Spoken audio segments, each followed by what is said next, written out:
In my previous deconstruction of constructs in Pathfinder 1E, I looked at them as a creature type mostly from the DM's perspective.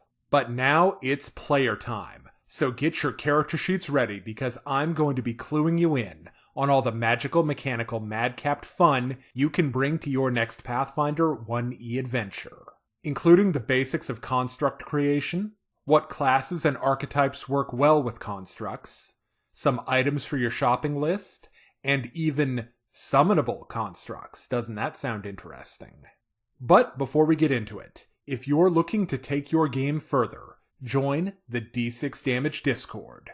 We have fantastic discussions about all aspects of the game, including character builds, game mastering, and much, much more. You can find a link to our Discord in the description of this video. Now then, let's begin with an overview of item creation in Pathfinder 1E, starting with your crafting skill. When crafting a magic item, the skill associated with it is usually spellcraft. This isn't true in all cases, and your DM can make special allowances. However, spellcraft is usually what's done. Spellcraft runs off your intelligence modifier. And if your campaign allows, you might look at the classically schooled trait. This gives you a +1 to spellcraft and makes spellcraft a trained skill for you. Another potentially useful trait is Hedge Magician. Whenever you craft a magic item, the cost of the magic item's creation is reduced by 5%. Now let's talk about crafting DCs. For magic items, the craft dice check is 5 plus the caster level of the item to be created. Let me give you some examples. A clay golem has a craft DC of 16, 5 plus its caster level 11. A clockwork soldier would have a DC 17, 5 plus its caster level 12. Finally, a homunculus would have a DC of 12, 5 plus its caster level 7. To make it simple for you, most constructs will have their creation cost and their craft DC listed in their monster entry.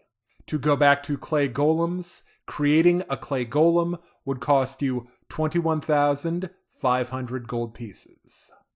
So, now that you understand the creation process of constructs, let's talk about the craft construct feat. In order to take the craft construct feat, you must be a 5th level caster and have the craft magical arms and armor feat and the craft wondrous items feat. There is, however, an alternate route.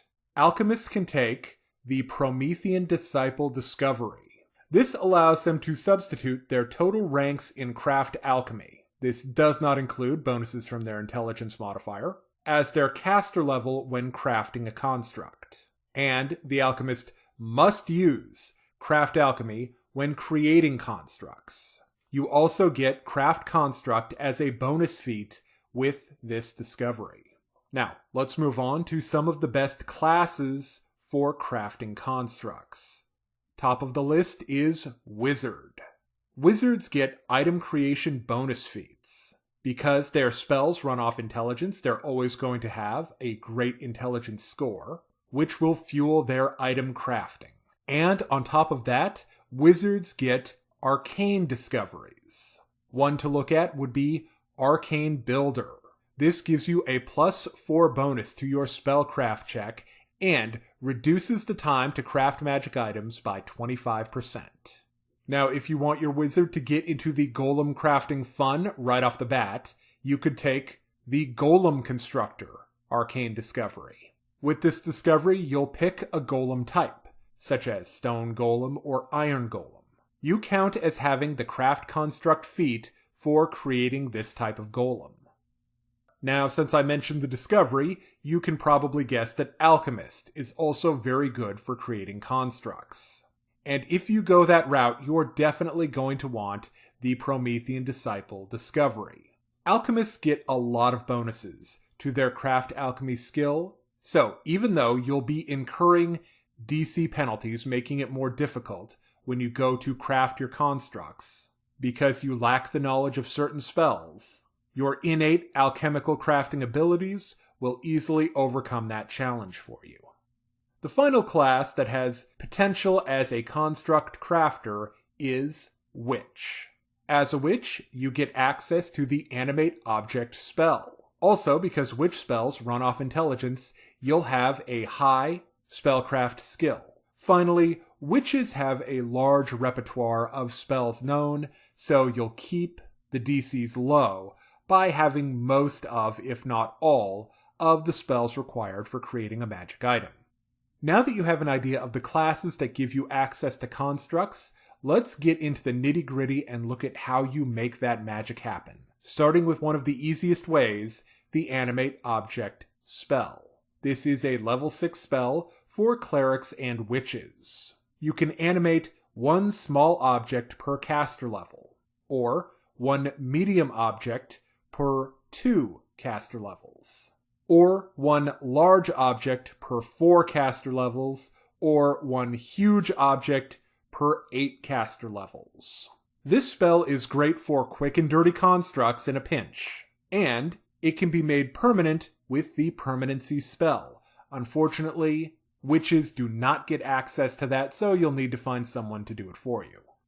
Another easy way to get access to constructs is with the improved familiar feat. In most cases, you're going to need to be a spellcaster. However, there are some non-spellcasting classes that can somehow wrangle themselves a familiar. In any case, once you've managed to get the feat, you'll just need to be of a certain level in order to take a construct as your familiar. Your options are the classic homunculus. You'll need to be caster level 7th.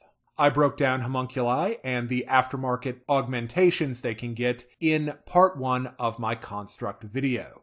So check that out for all the details on homunculi. Another great option is the clockwork familiar. You'll also need to be caster level 7th. Clockwork familiars grant you a +2 to your spellcraft and use magic device checks. You can also install a minor magic item in your clockwork familiar to give it some additional benefits. Installing a potion will give your familiar constant protection from either good, evil, law, or chaos. You'll choose which when you install the item. Your familiar can also drain the magic from the potion to grant this effect to others for 1 minute per caster level of the potion. Installing a scroll in your clockwork familiar will give it the benefits of detect magic constantly. It can also expend the magic of the scroll to cast a number of identify spells equal to the caster level of the scroll. Finally, you can install a wand. This gives your clockwork familiar the ability to do a ranged acid attack that deals 1d4 damage. By expending a charge from the wand, your familiar can increase this damage to 2d4. Now, let's talk items. First up, homunculus clay. This is an alchemist item. You can mix a mutagen into the clay, and it will become a temporary homunculus. Your new friend will gain the benefits of your mutagen, and for every 2 points that the mutagen increases its constitution score, it will not only gain the normal benefits to HP and bonuses to fort saves, you'll also increase the DC of its poison by 1 for every 2 points. When the mutagen effect ends, the homunculus will be slain. However, the clay can be used over and over again. Homunculus clay will cost 4,100 gold pieces. Another powerful item to keep your eye out for is the Golem Manual. Possession of this book grants you a one-time use of the Craft Construct feat, along with a +5 competency bonus to the creation of a specific type of golem. The Golem Manual does not negate any crafting costs, and the book is consumed in the creation of the golem. A clay Golem Manual will cost 12,000 gold pieces. A flesh Golem Manual will cost 8,000 gold pieces. An iron Golem Manual will cost 35,000 gold pieces. And a stone Golem Manual will cost 22,000 gold pieces. Next, let's talk about a fantastic archetype for the alchemist, the Construct Rider. As a Construct Rider, you get a feature called Craft Mount. You create a construct mount that functions like a druid's animal companion in most ways. Your mount will use the stat line for whatever animal it's comparable to. Your choices as a medium-sized Construct Rider are a camel or a horse, and as a small Construct Rider, a pony or a wolf. Your construct mount has no constitution score, but it gains bonus HP appropriate for a construct of its size. Your mount has construct immunities, except for mind affecting because it has a mind. You can use your craft alchemy skill for checks involving your mount. This would be something like a ride check, albeit you'll be taking a -5 penalty to your craft alchemy checks.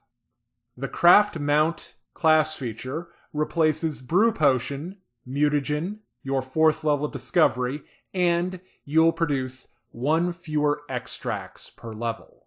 Because despite what you might think, taking care of your robot horsey is just as, if not more difficult, than taking care of a good old-fashioned live horsey. Now, also as a Construct Rider, you get access to some Construct Rider discoveries. At 6th level, you could take Internal Reservoir. As a move action that does not provoke attacks of opportunity, your mount can use a potion or extract stored within itself. This potion or extract must target your construct mount. Storing a potion or extract in your mount requires you to make a DC 20 craft alchemy check. A failed check destroys the potion or extract. Next, at 8th level, you could take Vaporizing Reservoir. This obviously requires an internal reservoir. With this discovery, you can make a DC 20 craft alchemy check to load a bomb into your mount's mouth. This gives your construct mount a breath weapon that is either a 15-foot cone or 30-foot line. Its breath weapon deals damage equal to your bomb's damage, but your crafted mount does not get your intelligence modifier to damage. The final Construct Rider discovery is Widen Vaporizer. This extends the range of your mount's breath weapon to either a 30-foot cone or a 60-foot line. You must be 10th level to take this discovery.